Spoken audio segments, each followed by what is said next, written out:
Welcome to Gambling with an Edge. And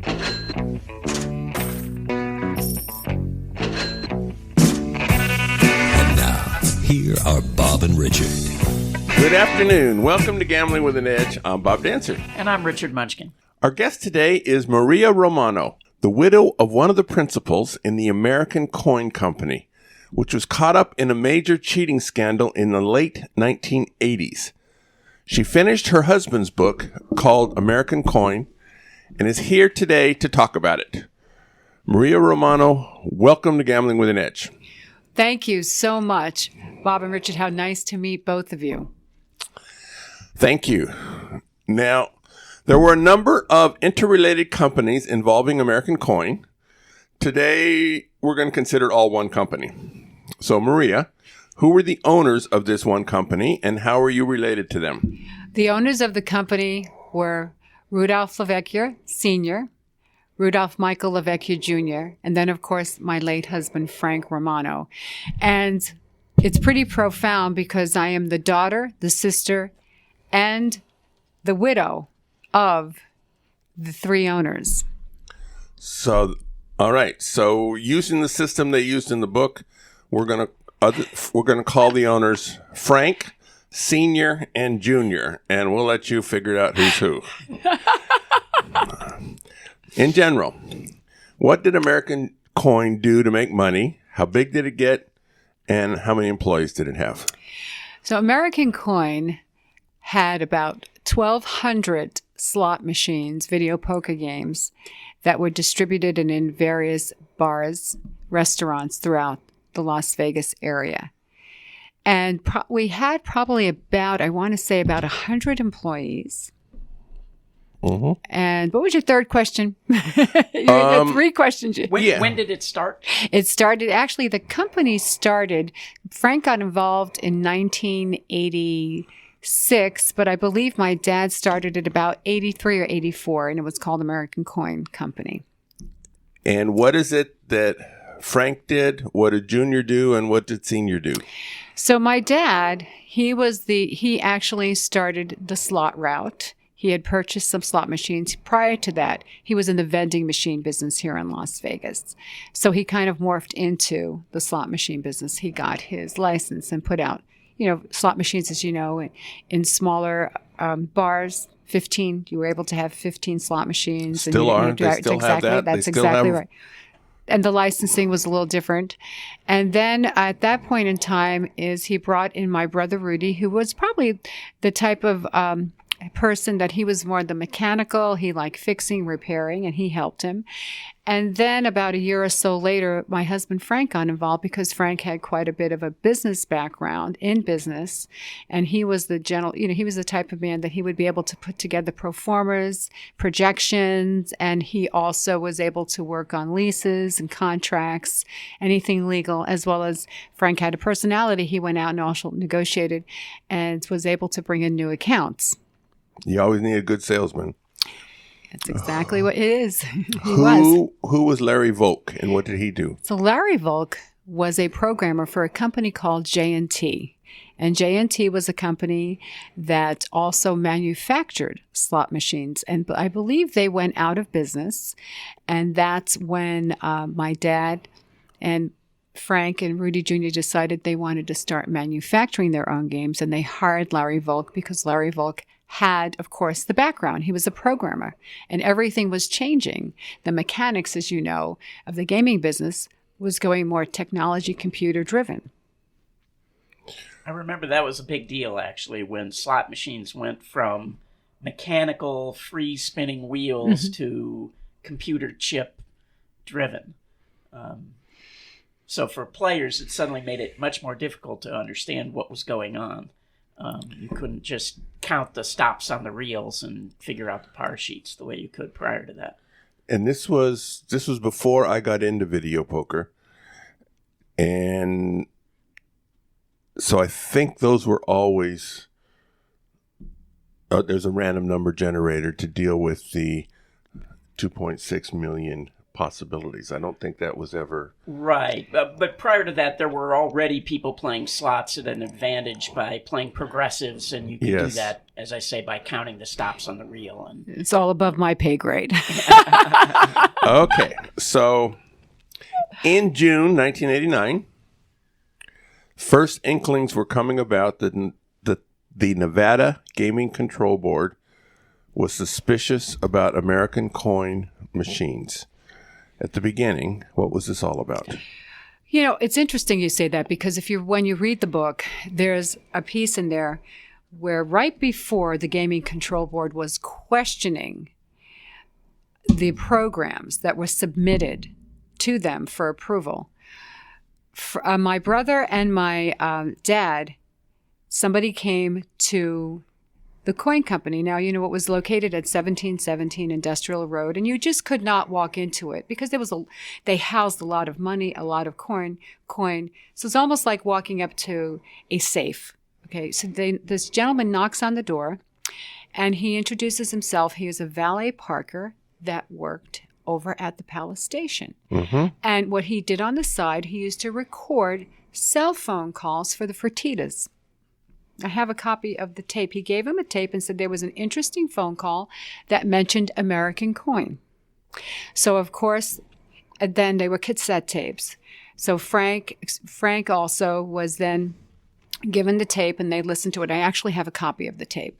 And there is a conversation, a dialogue between somebody that Frank claims worked for United Coin. His name was Bob Horn. He had a very distinct voice, and he believed it was Jerry Cunningham on the Gaming Control Board. And the conversation was about setting up a sting operation in order to close American coin. Now, that's how this all started. And then from there was a gentleman by the name of Ron Harris. We all know Ron Harris, right? He used to work here in this building. And guess what? He was actually next door. Oh, yeah, I'm sorry. LVA moved. And you know what? He was trained by Larry Volk, just so that you know.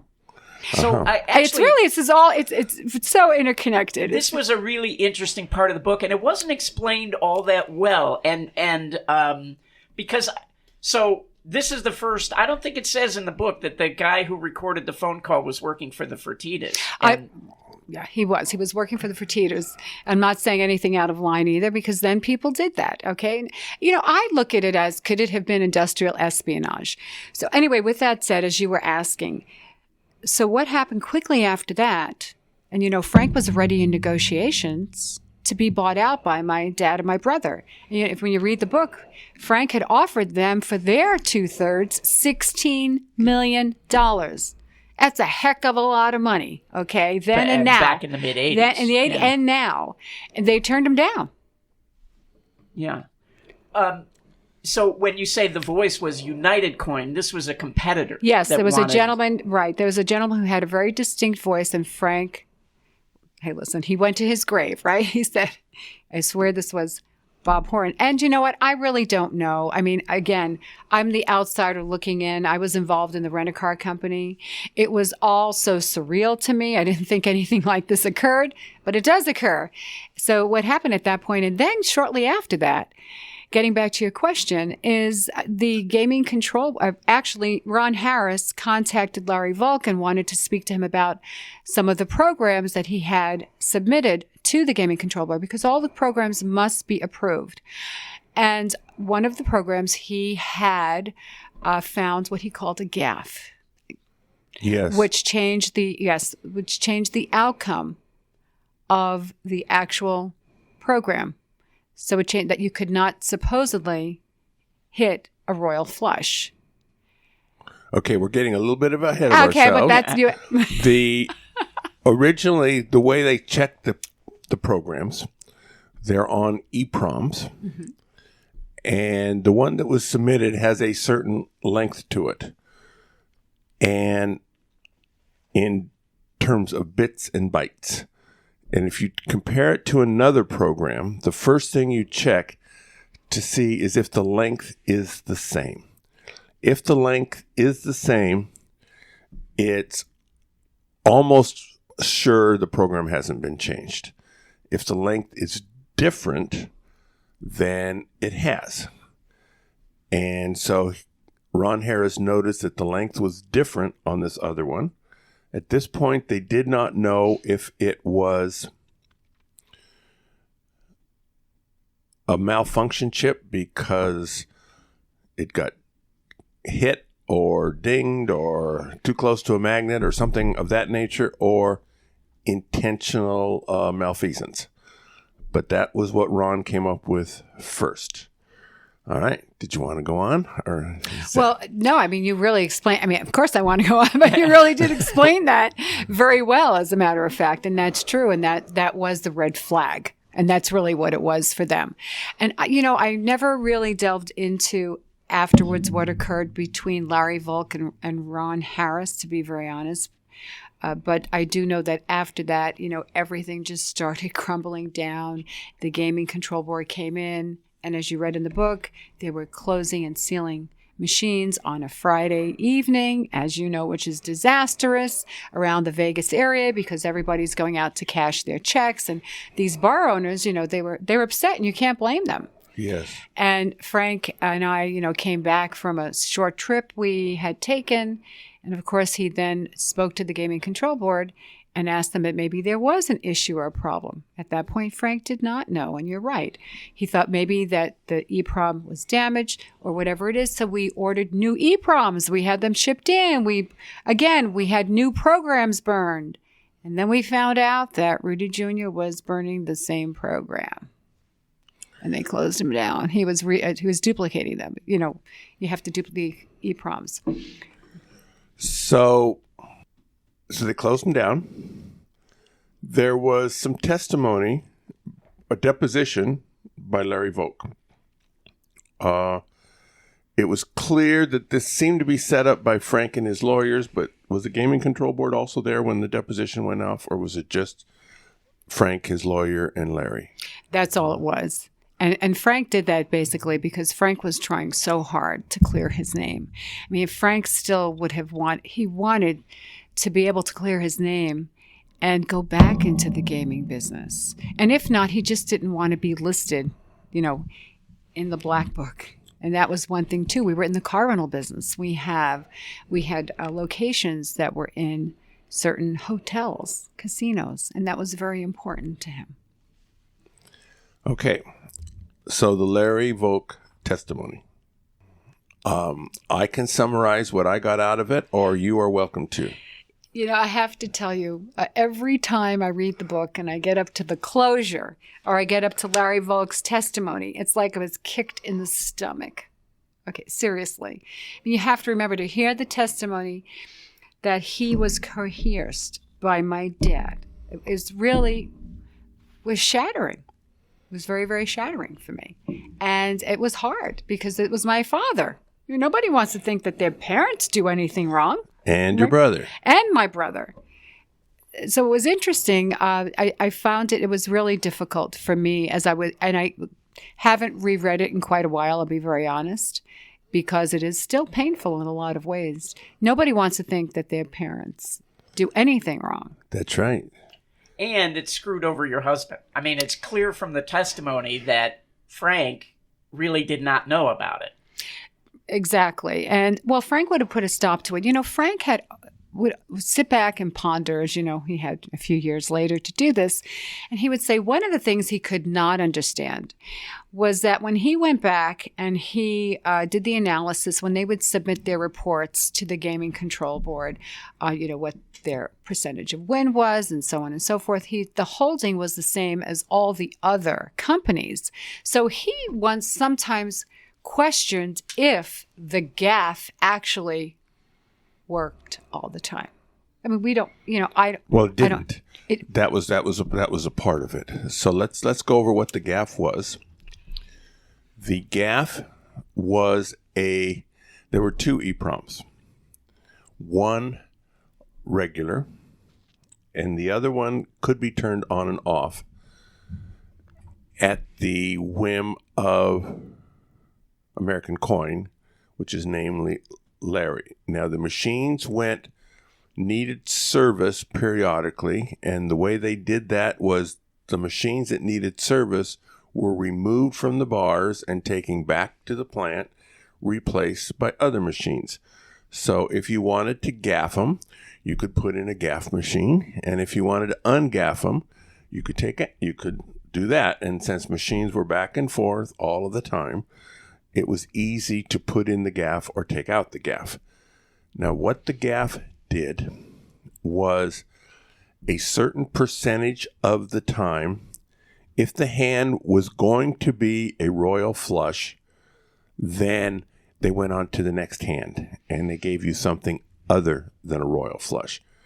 Now, most of the time you could still get the royal flush, but approximately a third of the time, if there was going to be a royal flush on that particular hand, you couldn't. There were ways to cut off the royal flushes entirely, and they did that a few times when they were having progressives. They wanted to build up the progressives for excitement. When the progressives get high, players play more. Or sometimes they had suited progressives where the heart progressive was worth this much and the spade progressive was worth that much. So they could do this by suits. And then when it got high enough, they would replace it with a normal chip and eventually it would go off. So that was, and according to Larry Volk, who in his deposition appears to be the most complete statement out there that is available. He was ordered to do this by Junior. He assumed it was done the Junior and Senior were in it together, but Larry's contact was Junior. He was quite explicit that Frank was not involved in it at all. And Larry did this in kind of a slapdash programming method. He did not really try to hide it very well. If anybody was looking, they could find it very, very, very easily. There are far more clever ways to do this same thing that would have been harder to detect, but he didn't make it difficult at all. Does that, Richard, does that jive with what you read pretty much? Yeah, that's right. It's so complex when you really think about it in the scope of things. So somebody like myself, I don't even gamble. I haven't gambled since this morning. All right. So now that was Larry Volk's testimony, which was, Frank loved that testimony. Okay. Shortly after he gave the testimony, Larry was murdered in his own driveway. And what do you think about that?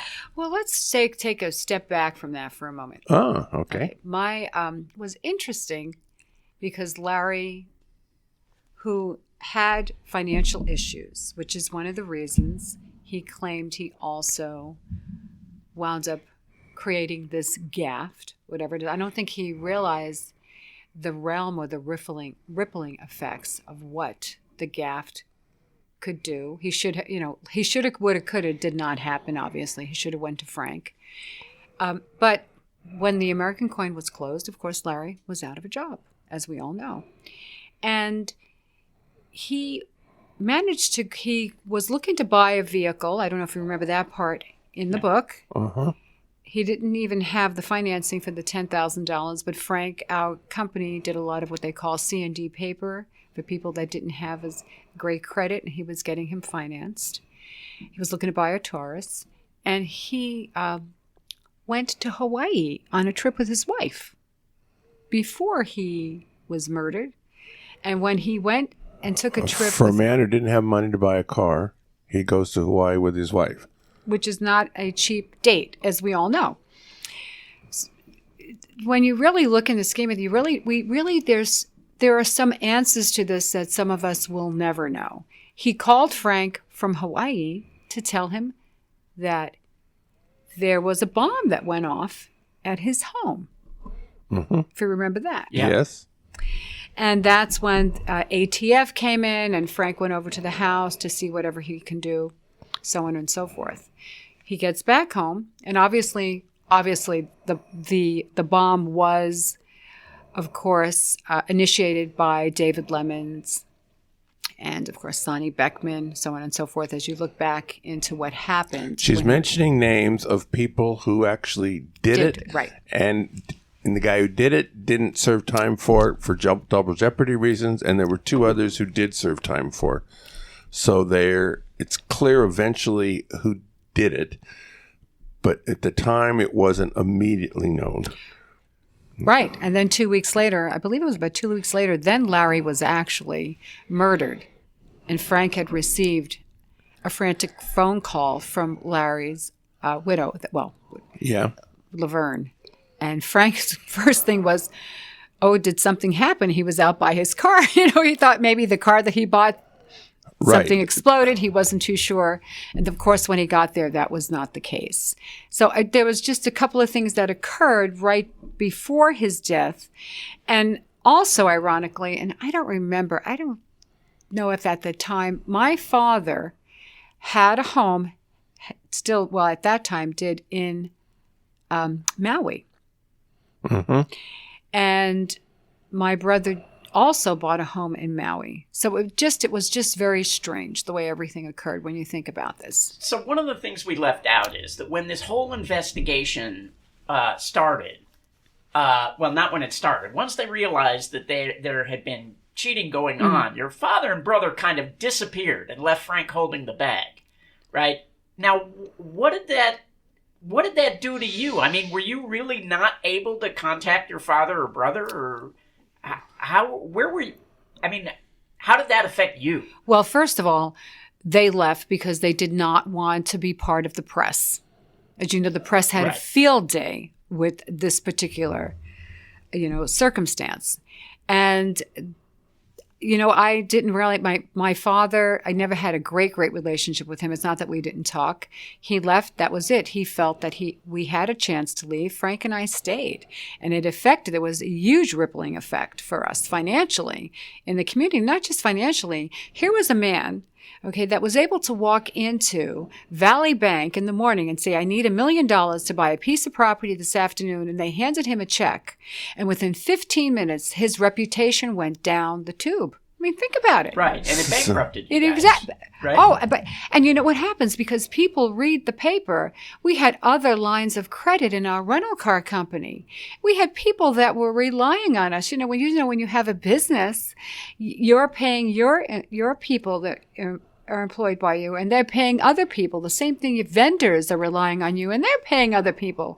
So it was just really horrific. It was very tough to pick up the pieces. I never really thought about contacting my father or brother. I really felt that what they did was not something morally. I felt that was really the right thing to do. My dad used to tell me that you need to always stand up like a man or a woman whenever a circumstance presents themselves. And he was actually doing the opposite.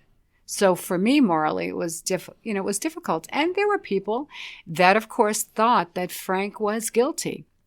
Mm-hmm. I mean, I know that, and I know they shunned me as well. But you know what? You just have to learn how to walk through the world. Now, what about the murder? I mean, that affects lines of credit too.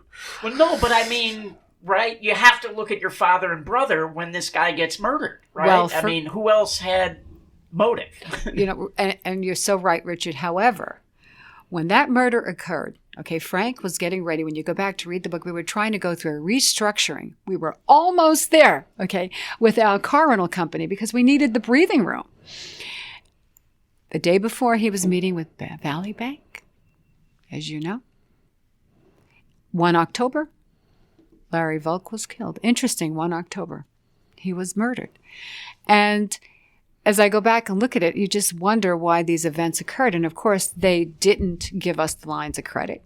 Frank, at first, was, quote, a suspect in that he was here. And never in our wildest dreams, never did we think that my father or brother, and actually my stepmother, as you go and read the book, had a hand in initiating his murder. That didn't occur to you? Absolutely not. You know what? So let me share something with you. My father when he was married to my mother, My mother's family in New York was very much involved in what they call the crime business, the mafia. My uncles had dry cleaners and laundromats, and they used to have the numbers they did. And I actually had an uncle that worked for the Gambino family. He was called a soldier. He was actually murdered, and it actually initiated a very large investigation with the FBI on how the mob controlled the industry. And my father always disassociated himself with that. He felt that was not something you did. So this was so odd. Yes. But I mean, also, historically, the vending machine business was always a mob business, and your father was in the vending machine business. No, he was in the masonry business for many years with his father. They owned a masonry company. They built a lot of shopping centers, AMPs, and homes and everything around the Bronx and throughout the various boroughs in New York. That's what he started. Then my grandfather passed away, and he did quite well. It was just 2 sons, and then my father took his money and decided to move to Las Vegas. So this was a totally different industry. He actually bought the Brunswick pool franchise. That's what he started with, and then he got into vending machines, and then it morphed into the actual gaming business. So it was totally different. So for me, it was completely it was the opposite. This was not something that I was used to. So when the murder happened, did you think it just was a random event, or what did you think had happened there? Well, of course, we realized that somewhere along the line. First of all, Frank was busy scrambling to clear his name. Right. I mean, it was important for him. And I believe at one time he took a lie detector test as well. Somewhere along the line. I don't know if it mentions it in the book at all, but he did. Because again, he was trying to clear his name. He did not want to be in the black book. That was important to him. That should be important to everybody. Yeah. Well, you want to be in the black, but not in the black book, right? All right. So eventually, Maria's father and son do come back to Vegas for a court case, and we're going to talk about that as soon as we have a brief commercial break. The South Point has more than 10,000 games, returning more than 99%. This is more than anyone else has. In December promotion is half price for virtually everything if you use your points between December 15 and the 24th. This is the annual promotion from the end of the NFR rodeo to Christmas Eve. This is an excellent time to go to Michael's, a superb restaurant that is rather expensive. Also, for locals, like Bonnie and I have a get-together with a number of our square dancing friends, and we go to primarily prime rib. We have plenty of points, and so we pass on the half price to everybody. The next semester of free video poker classes will begin Tuesday, January 14th. You'll hear more about this in upcoming weeks. At predicted.org, there's a market where you can place small bets on the occurrence of various political events, mostly, but not entirely, in the United States. There are a number of different bets on whether Trump will be impeached within various time periods, who the Democratic nominee will be, how many tweets will come out in the next week, who will win the 2020 election, etc. For political junkies, there's actually there's a lot of information as to which way the bets are going, because historically, these kind of markets have been very good predictors of events, although they did miss the 2016 election by about a mile. Gambling with an Edge listeners receive a one-time offer of a deposit match up to $20 at predicted.org/promo/edge. You must play the money through once and cannot withdraw it for 30 days. At videopoker.com is the best place to play lots of games. If you sign up for the gold membership, $8.95 a month or $79.95 a year, this allows you to get correction on most of the games. The game of the week is Lucky Eights. This is a rare case where video poker game has the same name as a table game side bet. This is a 10 coin per line game where you get bonus for 3 or more eights, including full houses with all 3 eights. If you get dealt trips or higher, which is about every 35 hands, You get to spin the wheel, which includes mounts ranging from 188 coins to, occasionally, 18,888. In Deuce's Wild Variations, you spin the wheel on dealt flushes or higher, which occur about every 42 hands on average. You'll need to figure out the strategy for yourself, but it appears to be possible with simple algebra. With 88445, for example, it must be correct just to hold the 8s because the bonus is on 3 or more 8s. On Deuce's Wild Variations, where you would normally hold a suited Jack 10-9 over a pair of 8s, in this game, surely holding the 8s is better. All right, we are back to talking to Maria Romano. There was a trial where basically Frank was suing Junior and Senior for lots of money for he felt they had brought American Coin down by their actions. He was innocent, so they... Well, we should add, in addition to American Coin, Frank both had a used car lot and a rental car business, and it really bankrupted everything, right? Right. So without that money, he could not get a line of credit. So right. The key part of this trial was whether or not they were going to allow Larry Volk's deposition, which they did, and it was read in court. The deposition was pretty damning to Junior and Senior. The court ends up with Frank being cleared and the Loveckias owing Frank $6 million. Of that $6 million, Maria, how much have you collected so far? Nothing. 0. So you got the last digits right, just not the... well, actually, by the time you added all the interest, it was over $12 or $14 million. And the irony of it was we tried to collect, and they moved, Hawaii is a debtor's haven. They moved to Florida. Another debtor's haven, right?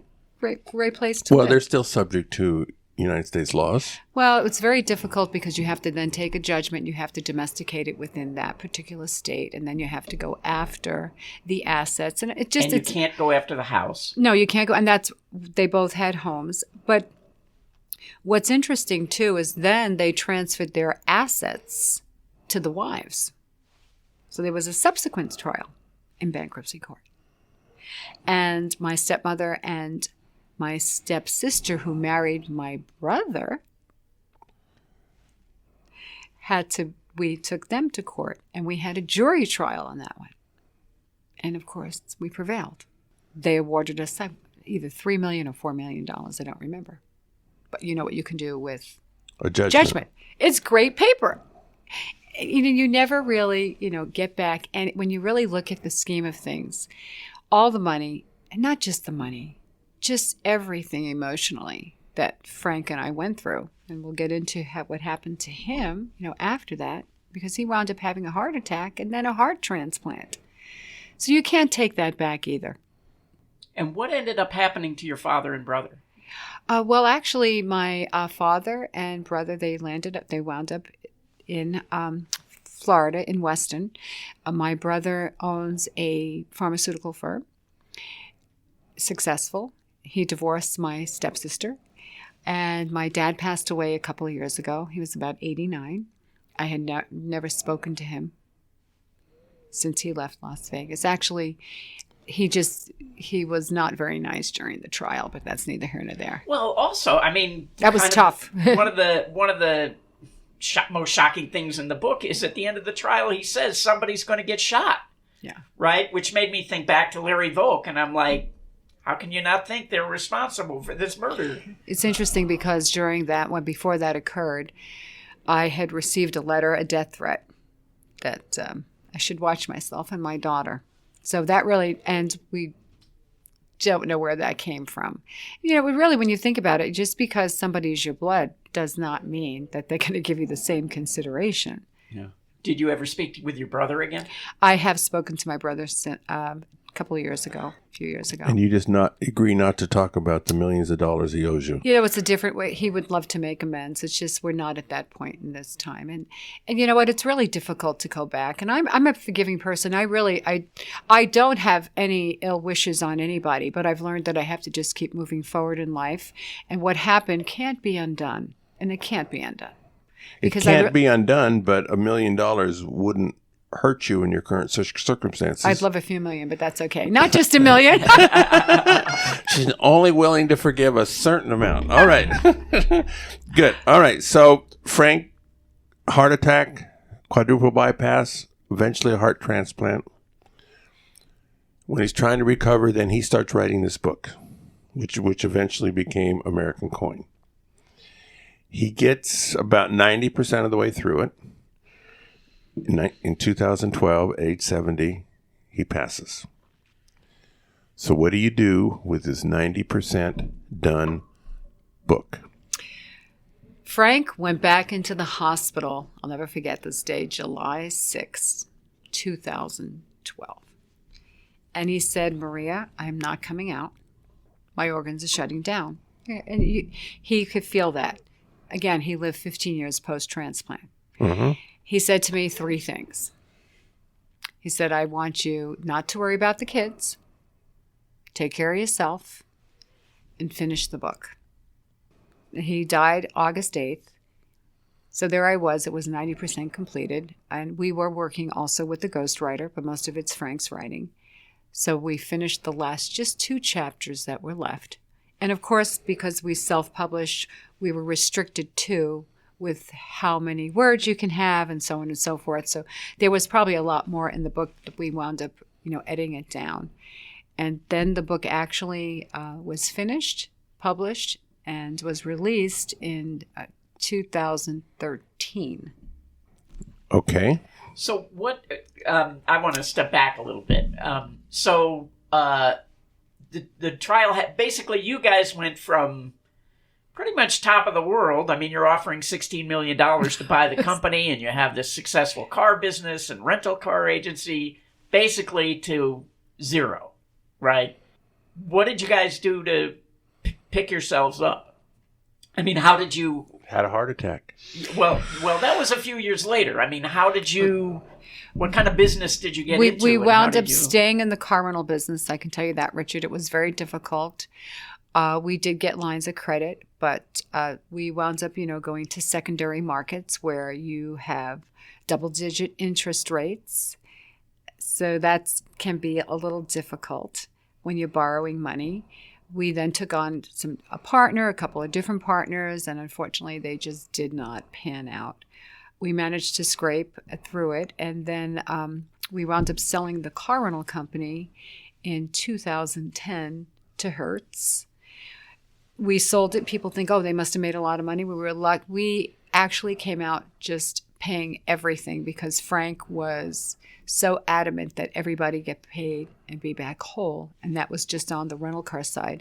And even during the time when everything was crumbling with American Coin, Frank and I had some assets, and he would not leave some of the institutions hanging. We had another home here in Las Vegas that we were renting. And because he had a line of credit with a Laughlin Bank, I don't remember Laughlin Bank, John Laughlin, even though it was a company loan, he gave them the house as collateral. I mean, that's the type of man he was. And we lost our home. We lost our home in Quail Ridge at that time. We rented a home. Actually, the home I'm in now, I just actually purchased 10 years ago. I've been in it for 25 years, leasing it. So it was really, really very difficult picking up the pieces. And I'll never forget, there was one time when Frank was in the hospital and I needed to make payroll, and I sold jewelry. I sold my jewelry. I mean, it didn't matter at that point in time. And that's when I really remembered something that Frank said to me that resonated. Don't cry for something that can't cry for you. So even though he felt bad, I sold my jewelry. Don't cry for something that can't cry for you. We managed to keep the car rental going because he was down in Tucson too when he had the heart transplant. It took many months. And again, we were starting to try to get back on our feet. So the lenders were concerned that Frank was in the hospital. It was just a snowball effect that occurred. Wow. That's what I say. Wow. I can't believe I lived it sometimes. So today we gave a brief synopsis of the book called American Coin. Maria, if someone wishes to obtain this book, how do they get a copy? They can go on Amazon and you can purchase this book. And if you search it under American Coin, True Story by Frank Romano, it will come up.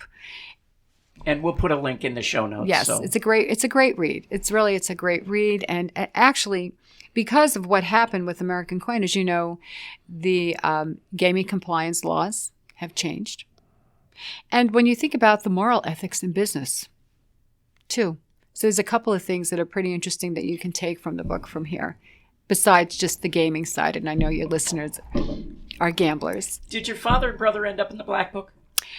You know, I think what happened is as you know, they were there was a fine that was levied on the actual company. And of course, the Gaming Control Board took the assets of the company, which also we owned quite a few bars and restaurants.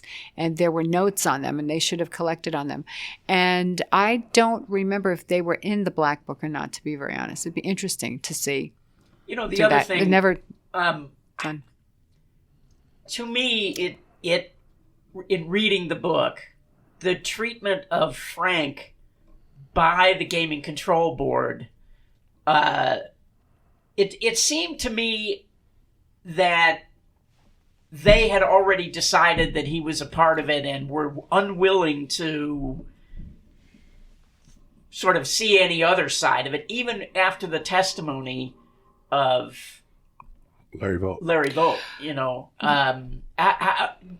What was your feeling about that? Well, this is what is written, is that Frank should have known. That's exactly what they said. Frank should have known, and that's why he was lumped into the same category. So this is this book is basically Frank's way of telling the world that he's innocent. And he took it to his grave, and he strongly believed it. And this book is a strong defense of his innocence. And it's not evidence. But it is a strong statement that he did nothing wrong. And I think, besides that too, Bob, that's true. I mean, it was very important to Frank. And think about it, if you had your integrity, your reputation challenged. And also, it just goes beyond that. Beyond the scope of that morally, we do have ethics and responsibilities to people that we touch in our lives, not just in a professional way, but in a personal way too. That ethically we need to make sure we're doing the right things for everybody. And that's really what was Frank's message. And I'd like to explain my involvement in the book that nobody else in the room knows about. And that is, I strongly believe the picture on the front cover is me.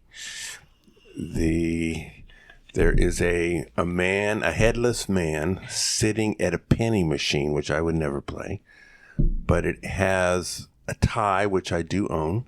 And the placement of the hands on the machine is like I do. I looked for the photo credits, and it says stock photo. What I think happened was, back in the 90s, I was on a lot of Discovery Channel and History Channel documentaries on gambling. And I suspect that came out of there somewhere.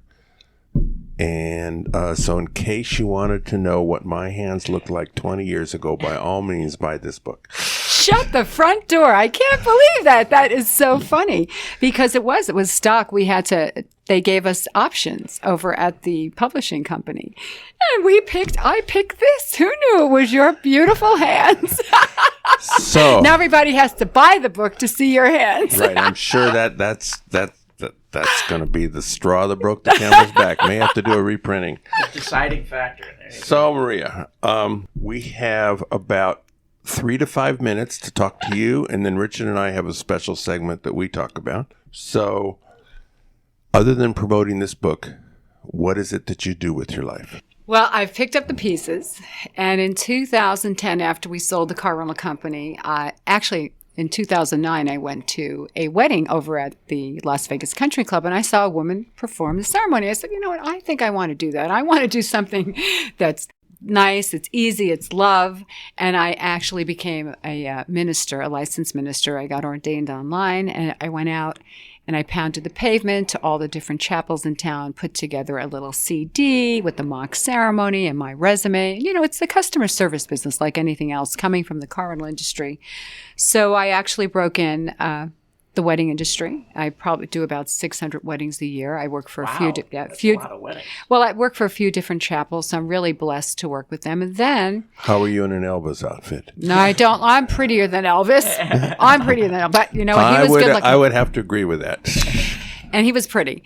But no, my ceremonies are really meaningful. That's what's important. But besides that, then I'm a widow. And I decided to get back into the dating world. And, dating, if you've been married, been married a long time. So it's a little different. But to get back in the dating world is downright scary when you've been out of it 3.5 decades. It's a little different platform. And knowing what you know now, when you get to a certain age, when you get married when you're young, we have blinders on, although our eyes are wide shut. But as we get a little older, when we're more seasoned, we really know what relationships are about. Right?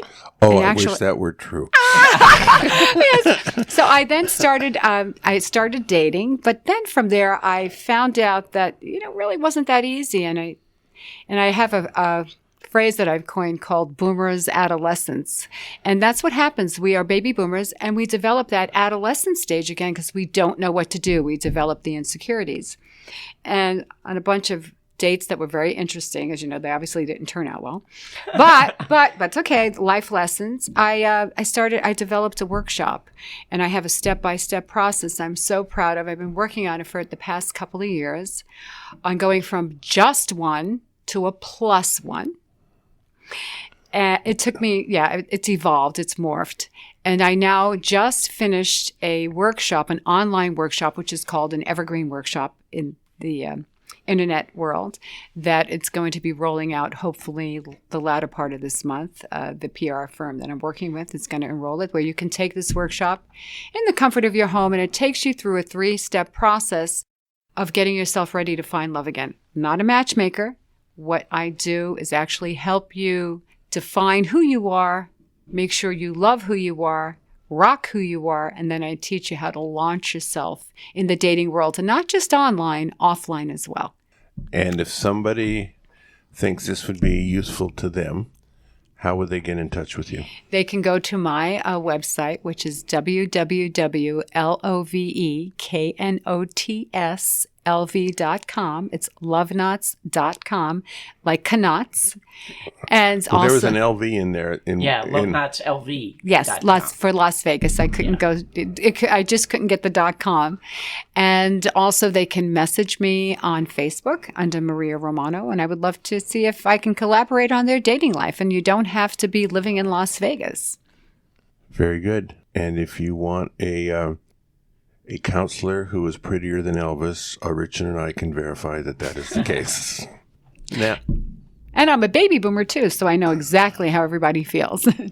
All right. So the end of our shows, Richard and I have recently been going through a section that we call recommended, where recommended is something that we do that is in our world that we think might be interested to some of our listeners. So I'm going to go first this week because.